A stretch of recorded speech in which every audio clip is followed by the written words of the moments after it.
سبيل الدموع سبيل مريح تنهدى يا صاحي كي تستريح وبث الدعاء الخفي الصريح يسعك الفضاء الرحيم.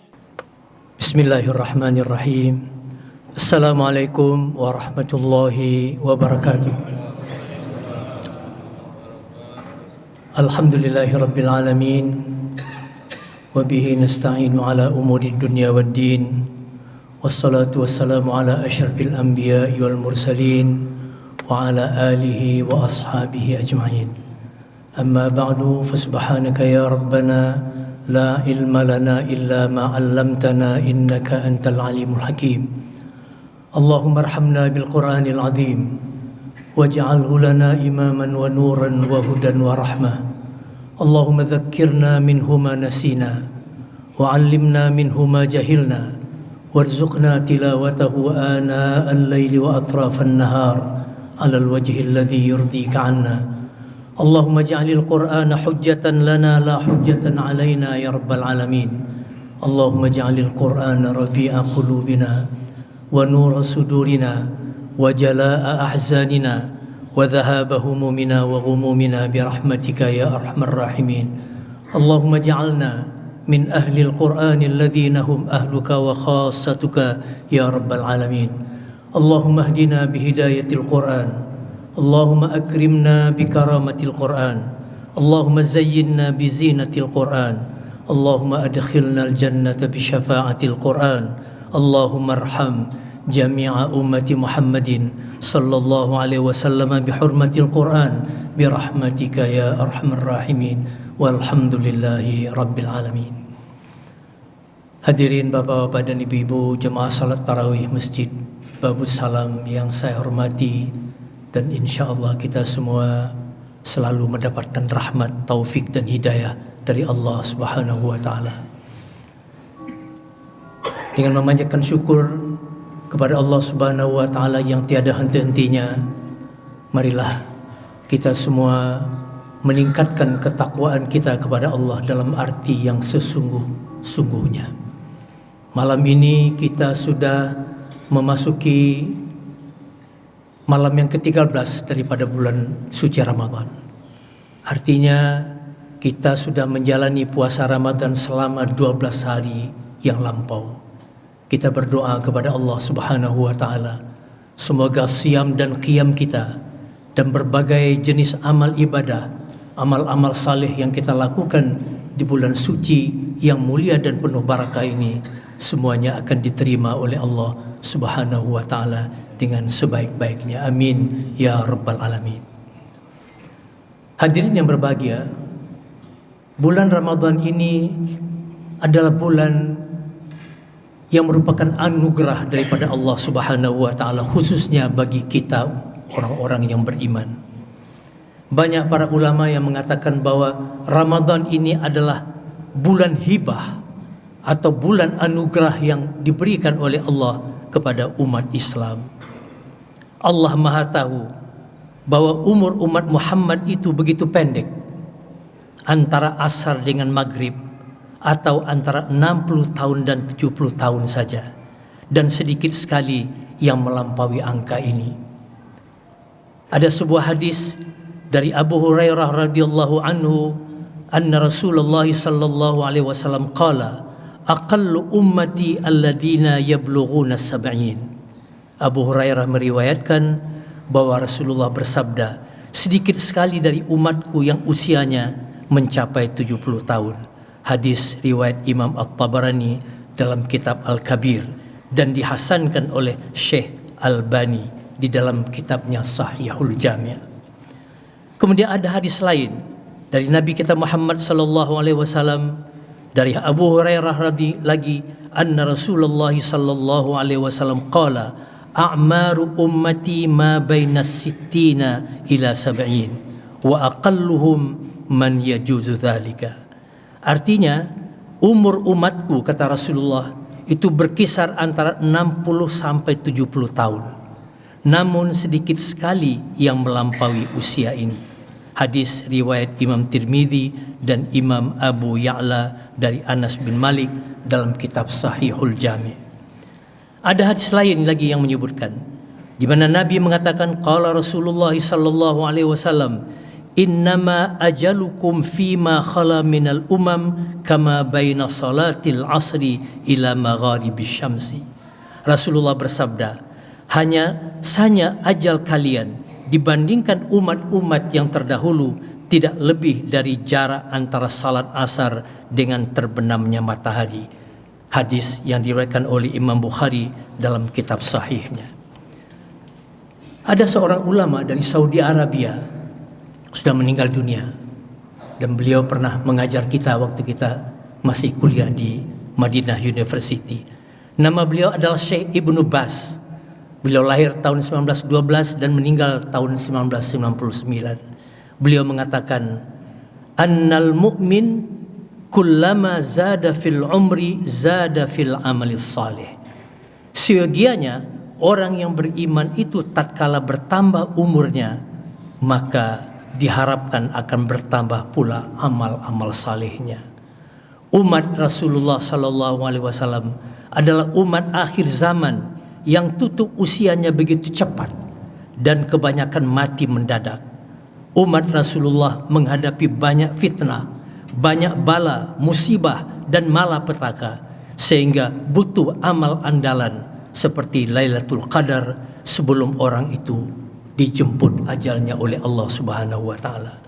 Rasulullah sallallahu alaihi wasallam bersabda dalam sebuah hadis, "Kepadaku ditampakkan umur umat terdahulu. Begitu panjangnya umur mereka dan begitu singkatnya umur umatku. Amal umatku tidak sepadan dengan amal umat sebelumku. Maka oleh karena itu Allah memberikan Lailatul Qadar pada malam-malam Ramadan yang satu malamnya lebih baik daripada 1000 bulan." Hadis riwayat Imam Malik dalam kitab Al-Muntaqa. Malam 1000 bulan dengan konversi umur 83 tahun 4 bulan adalah hibah khusus, anugerah khusus yang diberikan oleh Allah Subhanahu wa taala seperti diisyaratkan dalam sebab turunnya surat Al-Qadar. Tinggal lagi bagaimana cara kita untuk meraih Lailatul Qadar yang lebih baik daripada 1000 bulan itu. Para ulama menunjukkan kepada kita bahwa optimalisasikan detik-detik Ramadan itu. Jangan ada yang berlalu tanpa amal saleh. Harus ada investasi dan manifestasi lain dari pelaksanaan Ramadan dari waktu ke waktu berupa kegiatan yang progresif. Teladanilah Ramadan terakhir Nabi sallallahu alaihi wasallam. 6 bulan sebelum wafat di Ramadannya yang terakhir, Rasulullah melaksanakan Ramadan secara all out, penuh semangat, imanan wahtisaba. Beliau bahkan berpuasa 2 bulan berturut-turut. Puasa Sya'ban beliau di tahun wafatnya bersambung dengan puasa Ramadan. Iktikafnya 20 hari, tadarusnya dengan malaikat Jibril alaihissalam 2 kali khataman. Padahal iktikaf itu sejatinya hanya 10 atau 9 hari. Tadarus bersama malaikat Jibril alaihissalam pun biasanya cuma sekali. Tapi di akhir wafat beliau 2 kali Jibril datang kepada beliau. Hadirin yang berbahagia, banyak orang yang berbicara tentang apa sih sebenarnya hakikat dari puasa itu. Hakikat puasa itu adalah pengendalian diri atau al-imtina atau al-imsak wal kaffu, menahan atau membatasi gerak nafsu dari segala macam nafsu syahwat dan berusaha menghalangi dan menjinakkannya dari pengaruh-pengaruh negatif dari hawa nafsu itu sendiri. Khususnya syahwatul batan, yaitu makan dan minum. Kemudian syahwatul farad, yaitu berhubungan suami istri dari terbit fajar sampai terbenam matahari dengan niat ikhlas lillahi ta'ala. Fungsi pengendalian ini Nabi sebutkan di dalam sebuah hadis, as-saumu junnah. Puasa itu adalah perisai. Di dalam Sahih Bukhari, Nabi mengatakan as-saumu junnatun, as-saumu junnatun min azabillah, as-saumu junnatun yustajinnu bihal abdu minan nar. Puasa itu adalah pelindung. Puasa itu adalah pelindung dari azab Allah. Puasa itu adalah pelindung yang dengannya hamba dilindungi daripada azab-azab api neraka. Saudara, maksud hadis ini, puasa itu adalah benteng, dan setan berusaha untuk memasuki benteng itu. Manusia sendirian, sementara setan itu jumlahnya sangat banyak sekali. Manusia tergesa-gesa, sementara setan selalu sabar menunggu kesempatan untuk masuk menggoda manusia melalui berbagai cara. Bahkan Allah Subhanahu wa taala dalam Al-Qur'an, setan dan iblis itu akan datang kepada manusia dari segala penjuru, dari depan, dari belakang, dari kiri, dari kanan. Dia akan datang dan dia tidak mudah bosan, dan dia amat kukuh untuk menjalankan misinya, menggoda manusia untuk menemaninya nanti di neraka. Penjaga benteng itu adalah puasa, yang mendidik pelakunya untuk sabar di hadapan nafsu, karena nafsu itu tidak pernah tidur. Ada orang yang bertanya kepada Imam Al-Hasan Al-Basri, apakah setan itu tidur apa tidak? Beliau menjawab, andaikan setan itu tidur, maka pasti kami bisa rehat atau istirahat. Ada sahabat yang bertanya kepada Nabi sallallahu alaihi wasallam, "Ayanamu ya Nabi Allah, wahai Nabi Allah, ayanamu ahlul jannah? Apakah penghuni surga itu tidur?" Jawab beliau, "An-naumu akhul maut wa ahlul jannati la yamutun." Tidur itu adalah saudaranya mati, sementara penduduk surga tidak ada mati-matinya. Hadis Abu Nuaim dalam kitab Hilyah. Hakikat puasa adalah pemeliharaan diri dari segala bentuk perbuatan yang perlu diwaspadai, yang disebut dengan istilah al-mahzurat, yang dapat membatalkan puasa atau mengurangi kesempurnaan puasa itu, baik yang sifatnya dibenci maupun yang dilarang, dari amal hati, lisan, maupun amal arkani yang lahir maupun yang batin, seperti makan, minum, dan berjima, bertindak fusuk, melakukan rafas dan jidal, jahil, kebodohan, lagha, sia-sia, dan sejenisnya. Hakikat puasa itu adalah wiqayah. Dia adalah pembatasan kebebasan dari jeratan-jeratan syaitan yang menjerat manusia dari segala penjuru. An Ibni Abbasin qala, ma ra'aitu syai'an ashbaha bil lamam mimma qala Abu Hurairah anna an-nabiy sallallahu alaihi wasallam qala inna Allah kataba ala ibni Adam hadzahu min az-zina adraka dzalika la mahalata fazinal ainaini an-nazar wa zinal lisani an-nutqu wan nafsu tamanna wa tashtahi wal farju yusaddiqu dzalika aw yukadzibuhu. Ibnu Abbas berkata, apa katanya? Saya tidak berpendapat tentang sesuatu yang paling dekat dengan makna al-lamam. Al-lamam itu artinya dosa-dosa kecil, selain dari apa yang telah diriwayatkan oleh Abu Hurairah dari Nabi sallallahu alaihi wasallam. Nabi mengatakan, sesungguhnya Allah telah menetapkan pada setiap anak cucu Adam bahagiannya dari perbuatan zina yang pasti terjadi dan tidak mungkin dihindari. Maka zinanya mata adalah melihat, zinanya lisan adalah ucapan, sedangkan nafsu berkeinginan dan berangan-angan, dan kemaluanlah sebagai pembenar atau penolaknya. Hadis ini diriwayatkan dalam kitab Sahih Bukhari. Puasa adalah mengubah perilaku kebinatangan manusia yang paling handal dan membentuknya menjadi manusia langit. Karena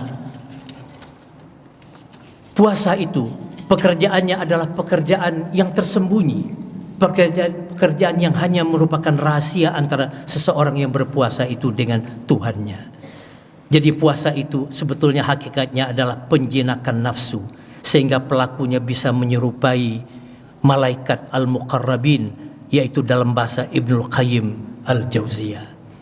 Sa'id al-Maqburi menceritakan, aku pernah berdua bersama Hanzalah bin Ali di kuburan Baqi al-Gharqad di kota Madinah. Bersama kami ada Abu Hurairah. Lalu Abu Hurairah memperdengarkan hadis Nabi kepada kami yang berbunyi, an Abi Hurairah 'anil Nabi sallallahu alaihi wasallam qala yaqulullahu azza wa jalla as-saumu li wa ana ajzi bihi yada'u syahwatahu wa akluhu wa syurbahu min ajli. Abu Hurairah meriwayatkan Nabi bersabda, Allah berfirman, jadi ini hadis kursi, puasa adalah milikku dan aku sendirilah yang akan mengganjarinya. Orang yang berpuasa itu meninggalkan syahwatnya, makan dan minumnya karena aku. Dari hakikat puasa ini, maka dikatakan puasa itu adalah sabar. Dan sabar itu sendiri adalah puasa. Puasa adalah bagian dari zakat badan, karena kesabarannya menahan diri dari perkataan maupun perbuatan yang dibenci atau dilarang oleh Allah. Puasa adalah media pelatihan untuk belajar lebih banyak tentang apa yang disebut dengan sabar itu. Imam Ibnu Hatim dari Ibnu Zaid mengatakan, dulu kaum Bani Israel berpuasa dengan dua cara, yaitu tidak makan dan tidak minum, serta tidak mau bicara alias diam, kecuali zikrullah. Nabi Zakaria pernah melakukan hal ini. Demikian pula ibunda Nabi Isa, yaitu Maryam binti Imran. Sementara puasa umat Rasulullah memadukan semuanya, yaitu puasa lahir dan batin, full menjadi ibadah hanya kepada Allah Subhanahu wa taala. Mudah-mudahan Allah akan senantiasa memberikan kekuatan lahir dan batin kepada kita sehingga kita dapat menyelesaikan puasa ini sampai ke ujungnya nanti. Amin ya rabbal alamin. Kalau sekarang masuk tanggal 13, maka di depan kita masih ada 12 hari lagi. Masih ada 17 hari lagi atau 18 hari lagi puasa. Sebab bulan Ramadan itu hitungannya hanya 28 atau 29 hari atau 30 hari saja. Allahumma inna ala dzikrika wa syukrika wa husni ibadatik. Allahumma inna ala dzikrika wa syukrika wa husni ibadatik. Allahumma inna ala dzikrika wa syukrika wa husni ibadatik. Amin amin ya rabbal alamin. Wal afu minkum. Wassalamualaikum warahmatullahi wabarakatuh.